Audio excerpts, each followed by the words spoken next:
King Jr. and where Dr. King stands in the 21st century, at the beginning of the 21st century, Dr. Lewis V. Baldwin.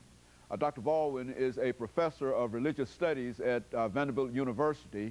And of course, Dr. Baldwin, let me welcome you to the show today. Yeah, great to be with you again. And to tell you, Dr. Baldwin, how delighted we are to have you. Great to be here. And it's good to have you because we're going to deal with a topic that I think to be not only a topic that's made for you, but I think it's a very, very important topic because what we want to try to do today is to look at Dr. Martin Luther King and his relationship with the 21st century. That's and to have you to do so. That's right. But now, Dr. Baldwin, before we do that, let's have you to give our audience, and there might be a few people who might not know Dr. Lewis V. Baldwin from this show. I doubt if there are many but, who might not know you from this show, but give them some information in reference to your background, your education, and some of the things that were important in your life that eventually led you to this particular seat this morning. I grew up in Camden, Alabama, Wilcox County, Alabama, which is known as the so-called Alabama Black Belt.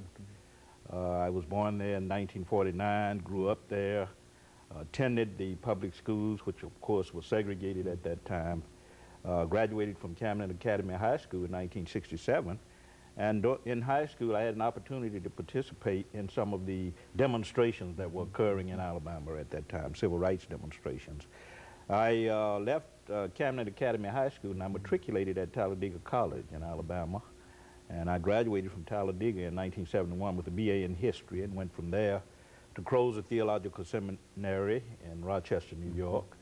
From there to Northwestern University, where I received a PhD in 1980.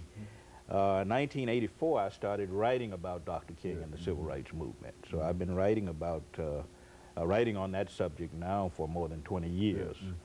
I was inspired primarily by what I saw in Alabama and in Mississippi during the 1950s and 1960s in terms of civil rights activities. I was also inspired to write by my own participation because I had a chance not only to observe but to participate in some of the demonstrations and to read the works of people like Martin Luther King Jr. and Malcolm X and others who were involved in the movement, and that served as quite an inspiration for me to do my research